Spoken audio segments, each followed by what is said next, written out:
Alright, I am back with another Destiny 2 video, and we'll probably be making a good amount of these now that there's actually things happening. Today, after the insane live stream from yesterday, I wanted to actually talk about Into the Light itself, which also launched yesterday. I have been grinding through waves of Onslaught and getting some really good rolls, actually, on the weapons that are currently out. I wanted to talk a little bit about it. I'll have some gameplay footage here, which I am now realizing I am filming this on video, which I do not need to do. Maybe I'll leave the first part in here. Yeah, so it's a really good activity. It's the Horde mode we sort of wanted. I know some people were claiming or complaining about 50 waves not being enough waves. It's fine. I don't need like infinite waves. I think the hardest core PvE people are like okay with the Legend 50 waves, and then they're all going to be focused on the boss rush stuff anyway. So I think this is a good mix between like the 10 run playlist one for like a real quick hit of it, and then the normal 50 wave and the Legend 50 wave. I haven't tried Legend 50 wave yet.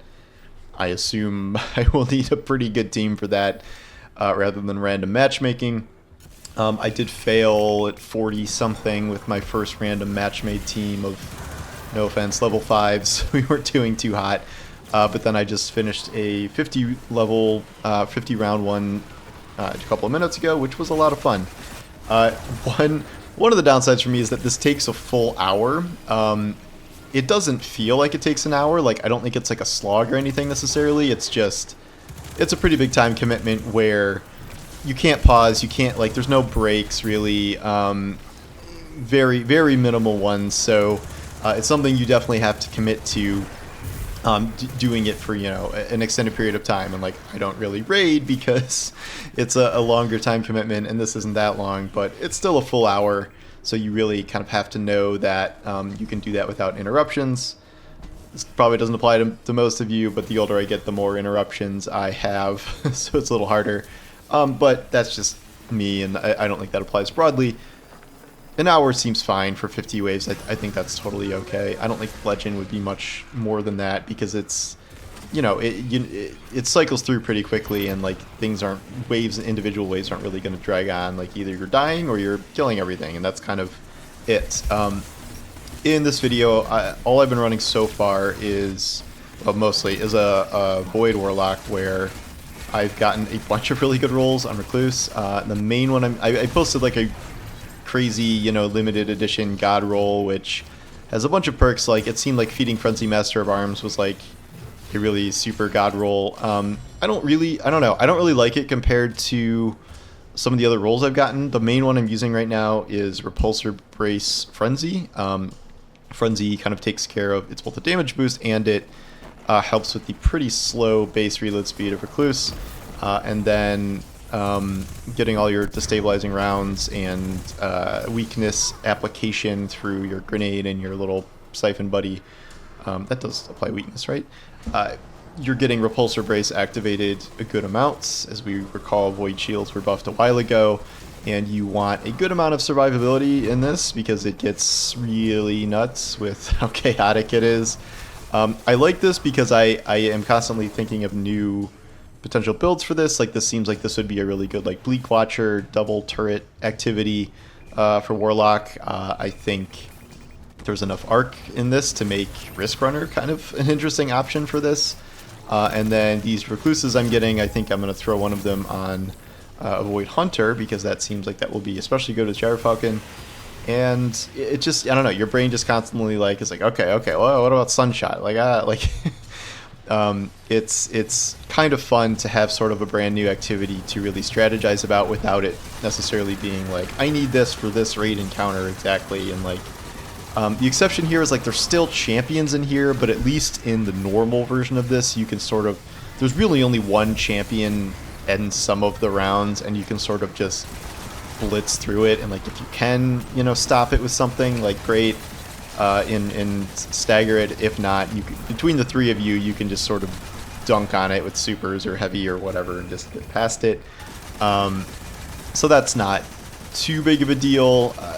I'm not sure. I mean, I feel like maybe champion should only be in legend, but like I don't think it's a big enough deal in normal to make it matter. The defenses are interesting. I was wondering how useful the defenses would actually be. I don't have like a full grasp on what's good, what's not. It seems like maxing the turrets is obviously probably the main thing you want to go for. At max level, those really do start to shred and are extremely useful. One cool thing about this is like as you move around the map, the old turrets you built will still be there. So in another zone, if something spawns kind of far away from your current zone, but it's still over there by the other zone, your old turret is still going to be there shredding it. And if you rotate back around to that old zone, your old purchases will still be there too. Usually just the turrets because everything else might be dead, but that's good. One funny thing is the decoy, when upgraded to max level, becomes shacks, which is very funny. It's hard, like, those are good distractions. I've noticed that your turret can hit them. If like something is attacking it, it will just like shoot your decoy in the back. I don't think it's doing damage to it, but like still it's kind of annoying.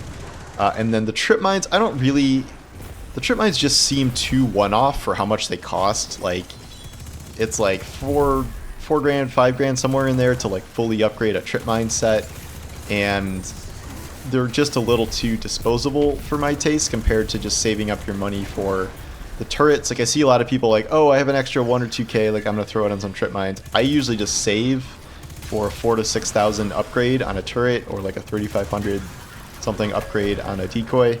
That's sort of what I've been doing. The other weapons I'm using here are the whatever that freaking strand fusion's called that's so good. I have Slice on it for damage reduction and controlled burst. And then I have Thunderlord, which is really versatile in this. I think it's been a really good pick for this, because sometimes you just need to friggin' mob clear, and then it's also a pretty good DPS option. Also right now it is 25% increased machine gun damage, so that's another really, really good aspect of this. Yeah, it's a fine balance between kind of mob clear and killing the big guys.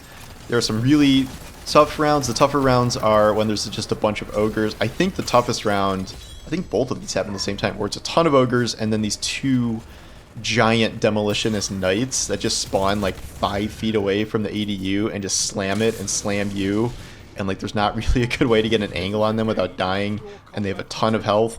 And there's a bunch of ogres roaming around that have void damage increase on them. Like that is the round we almost died on. I don't know if that'll be in this video, but that is a really, really tough round, and like way tougher than a lot of the other rounds. The ones with like 50 wizards are kind of hard, and then every so often they'll sort of just give you a gimme. Like here's a bunch of acolytes, there's a bunch of knights, there's a bunch of exploding thralls, there's a bunch of running thralls. Those are not really too difficult.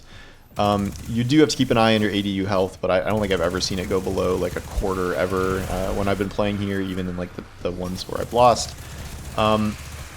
Yeah, again, I'm sure Legend is much harder than this. In terms of rewards, they were right in the fact that they give you just a lot of rewards for this.